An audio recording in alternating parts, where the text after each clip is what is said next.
Hi అండి, welcome to my channel Shravani spicy kitchen. నేను మీ శ్రావణి. ఇవాళైతే నేను బాగా ఏదైనా కారం తినాలి అనిపించినప్పుడు గుడ్డుతో ఉల్లికారం ఈ విధంగా ట్రై చేసి చూడండి. ఆహా, నోటికైతే చాలా అంటే చాలా టేస్టీగా, అలానే ప్రాసెస్ కూడా చాలా అంటే చాలా సింపుల్గా అయిపోతుంది. తినాలనిపించినప్పుడు మాత్రం ఈ విధంగా ట్రై చేసి వేడి వేడి అన్నంలోకి తిన్నారంటే ఇంకా అస్సలు వదలరు, అంత టేస్టీగా అయితే ఉంటుంది. లేట్ చేయకుండా అయితే ప్రాసెస్లోకి అయితే వెళ్ళిపోదాం. ఒక మిక్సీ జార్ తీసుకొని వెల్లుల్లి అయితే వేసుకోవాలి. తర్వాత ఒక గుప్పెడు దాకా ఈ విధంగా పెద్ద ముక్కలుగా కట్ చేసుకున్న ఆనియన్స్ వేసుకోవాలి.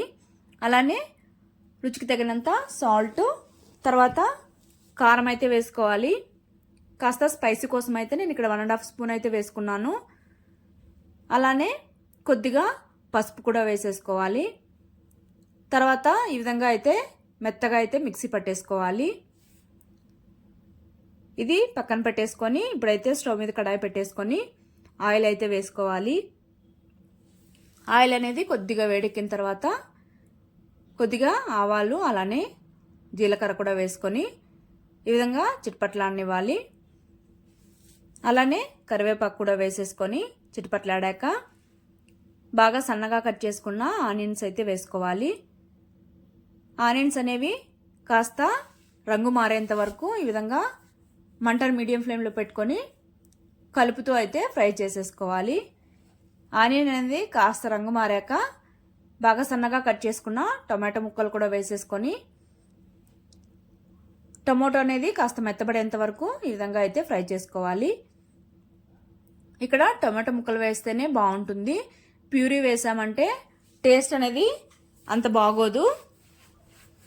తర్వాత ఇందులోని కొద్దిగా పసుపు, అలానే 1/2 స్పూన్ దాకా వేయించిన జీలకర్ర పొడి, 1/2 స్పూన్ ధనియాల పొడి, అలానే 1/2 స్పూన్ దాకా సాల్ట్ వేసేసుకొని ఈ మసాలాలన్నీ కలుపుతూ ఈ విధంగా అయితే ఫ్రై చేసేసుకోవాలి. మంటను మాత్రం లో ఫ్లేమ్లో పెట్టుకోవాలి.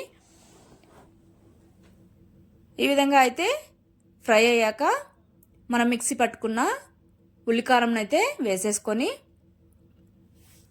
మంటను సిమ్లో పెట్టుకొని ఈ విధంగా అయితే కలుపుతూనే ఉండాలి. అడుగంటకుండా, వాటర్ అనేవి కూడా యాడ్ చేయకుండా.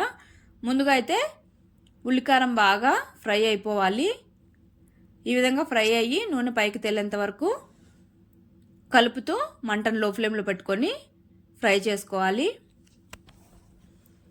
ఈ విధంగా చూడండి ఫ్రై అయ్యాక ఇందులోకైతే మీ కన్సిస్టెన్సీని బట్టి వాటర్ అయితే యాడ్ చేసుకోవాలి.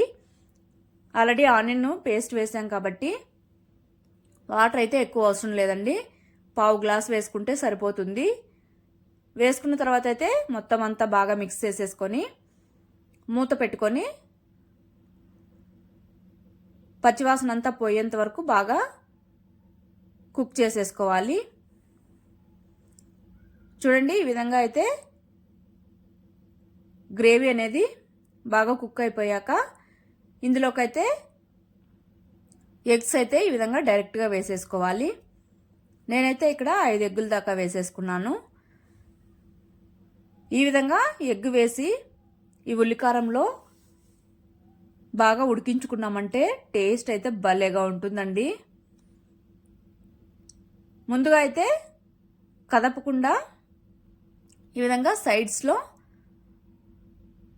టచ్ అవ్వకుండా ఈ విధంగా అయితే సెపరేట్ చేసుకున్నాను. తర్వాత మూత పెట్టేసుకొని 50% వరకు ఎగ్ అనేది కుక్ అయ్యేంత వరకు మంటను లో టు మీడియం ఫ్లేమ్లోకి అడ్జస్ట్ చేసుకుంటూ అయితే కుక్ చేసుకోవాలి. ఈ విధంగా 50% కుక్ అయ్యాక మిగిలింది ఈ విధంగా స్లోగా మిక్స్ చేసుకొని మిగిలిన 50% కూడా ఎగ్ ఈ ఉల్లికారంలో బాగా కుక్ అయ్యేంత వరకు మళ్ళీ మూత పెట్టుకొని 3 నిమిషాల దాకా అయితే కుక్ చేసుకోవాలి. చూడండి ఈ విధంగా అయితే ఉల్లికారం మొత్తం బాగా ఎగ్గుకి పట్టి ఈ విధంగా కాస్త గ్రేవీ కూడా దగ్గర పడిపోతుంది. ఎగ్ కూడా బాగా ఫ్రై అయిపోతుంది ఇందులోనే. ఈ విధంగా అయ్యాక కొద్దిగా కొత్తిమీరను వేసేసుకొని ఒకసారి మిక్స్ చేసేసుకొని సర్వ్ చేసేసుకోవడమే. ఎవరైనా కూడా చాలా సింపుల్గా చేసేసుకోవచ్చు. ఎస్పెషలీ బ్యాచిలర్స్ అయితే చాలా ఈజీగా చేసేసుకోవచ్చు.